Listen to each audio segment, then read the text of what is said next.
decades ago was kind of designated, that's, the black zone in Manhattan, and that was cool for a while, but then more and more people started to come in, and Manhattan is policed and enforced very, very differently than the Bronx until recently, even Queens and Staten Island. So many thoughts. Unregulated capitalism, the so-called magic of the free market. How come that didn't work in the Bronx? I mean, some areas in Brooklyn back in the 40s, 50s, early 60s were also potential slums, could have been designated slums under federal rules at the time. City of New York could have drawn a literal red line. But you think now of Park Slope neighborhood in Brooklyn and Crown Heights. I mean, that's where the rich folks live now. How come they gentrified so much more quickly than the Bronx? Well, I love the spirit, the power of people, the people in the Bronx, and however they managed to survive. I mean, that's just mind-boggling. You see some of the pictures, it looks like, I don't know, Berlin after the war, and Stalingrad after the Russians beat them. I mean, block after block. There are so many amazing statistics. At one point in the Bronx, there were 7 entire census tracts, many, many blocks each, that had lost 97% of the buildings that were ever on there. I mean, we're talking devastation in Hiroshima and Nagasaki, and yet somehow the people survived. Well, why? Partly because they couldn't go anywhere else. The white folks got right out of there. Russians and a lot of Jewish people moved out farther east, out toward Coney Island, and were able to relocate. And oh, by the way, yes, it was federal government policy not to allow FHA mortgages and federal mortgage insurance if you weren't white-bread European descent. Specifically if you were of African descent. No, you couldn't. Hispanics, Puerto Ricans, I mean, that's part of this American insanity of who does the dominant culture try to discriminate and hold down the most. And a lot of it is driven by color, plain old color. Part of it is driven by culture. And if you have a Spanish accent, that they hold that against you. And so one point that I would like to make, or one thing that occurred to me, because yes, we've seen this kind of brutal urban renewal, designating parts of cities slums and blight and bulldozing and forcible relocation. That was very much the backstory in the recent indie film Last Black Man in San Francisco. Exactly the same thing happened out there, beautiful, glittering San Francisco. But by God, they got the colored people right the hell out of there and shipped them down to Hunters Point. In order to make room for more rich, predominantly European-descended people to move in and make a bunch more money where the black community used to be. That did not happen, has not directly happened in the Bronx. The Bronx was just plain disinvested and redlined and forgotten about. I mean, how could they justify shutting down all those fire stations? The powers that be, federal government, state government, city government, made decision after decision after decision to, oh, forget about the Bronx. Who cares? They're just, colored people anyway. They don't have any money anyway. And they probably don't vote, and they probably don't have strong political representation. It's interesting to note, don't think that we can blame Joe Crowley directly for what happened in the Bronx in the 70s, maybe early 80s. He is was the longtime Democratic Party representative for part of the Bronx and part of Queens, who was primaried by the brilliant Alexandria Ocasio-Cortez and beaten. And that's one reason why the DNC powers that be are so pissed off at AOC and her crew, because they dare to challenge some of these old bulls of the... But where was the Democratic Party? Where was there any help being directed toward the Bronx? Well, it wasn't there. A couple of other quick points. There was confusion on the federal level. The Department of Housing and Urban Development had just been enacted in an act of Congress, one of the last things that Johnson got passed.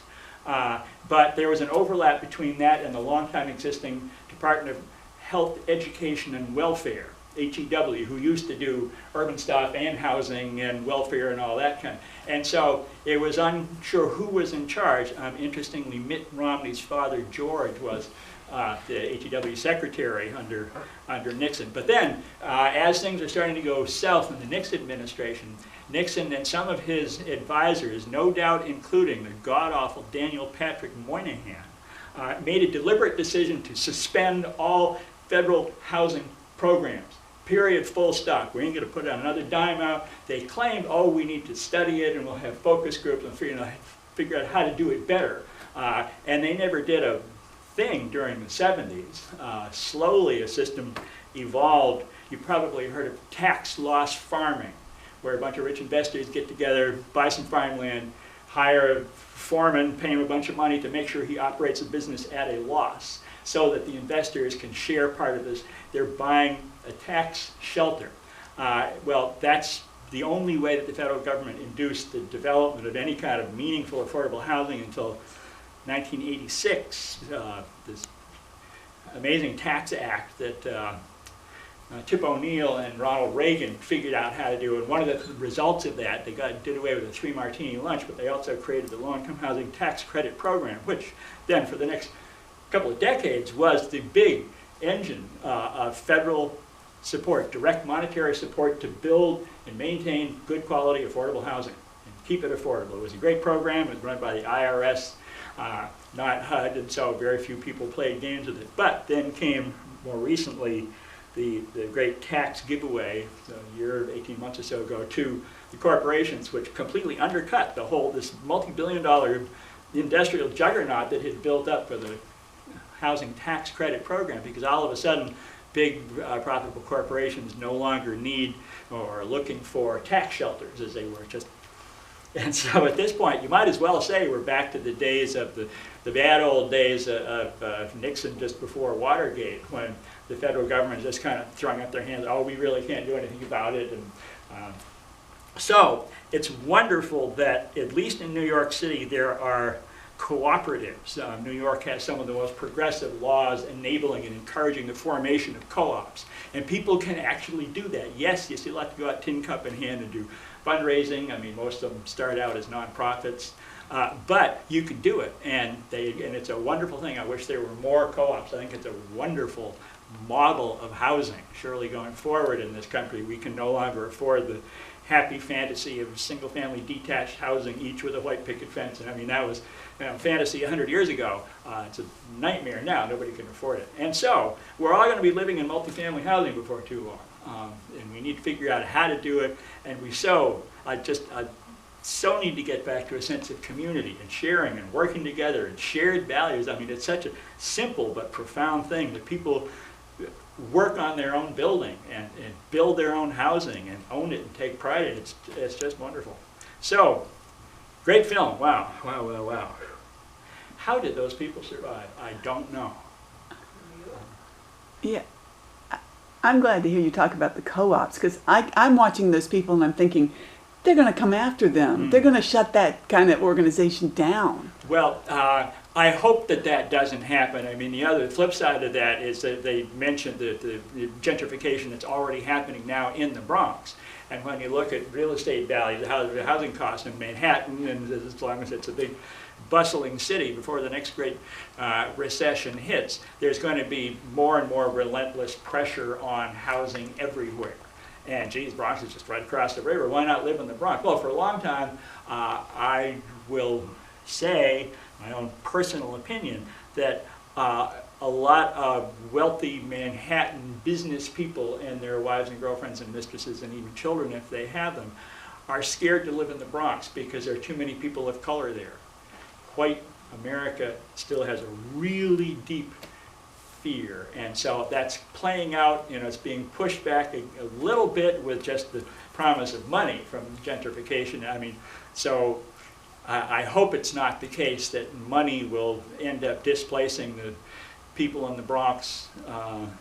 It was lack of money that displaced so many people during the 60s, 70s, 80s, and now wouldn't it be ironic if it was influx of investment that kicked them out. But that's one of many deep problems we have here in America. I mean, the lack of affordable housing is totally widespread.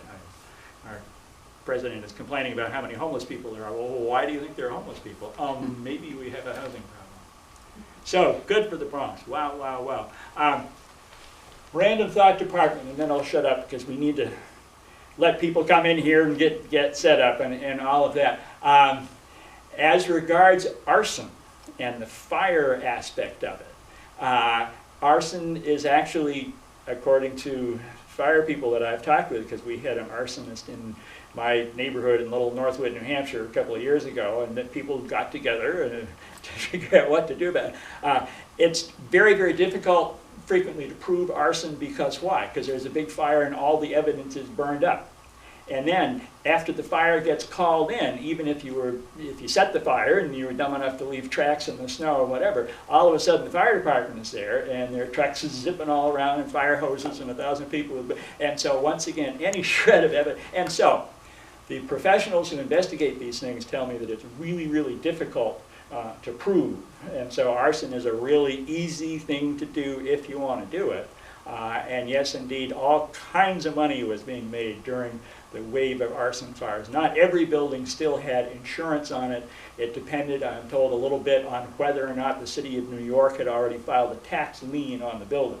So you're a greedy absentee landlord, you don't fix up your apartments, but keep on jacking up the rent, and then you stop paying taxes to the city just to see what will happen. And that might go on for 3 years, 5 years, 10 years before the city even catches up with you because they're overworked and understaffed. And so it was a pretty good business venture back in the day. If you owned a big multifamily, 60-unit, 5-story apartment building in the Bronx, you take all the rent that you can out of it, you stop paying taxes, and then you torch it just before the city comes and snatches it with a tax lien, and then you get to pocket all the insurance money and see you later. It's such a powerful financial incentive that is completely divorced from ethics, morality, legality.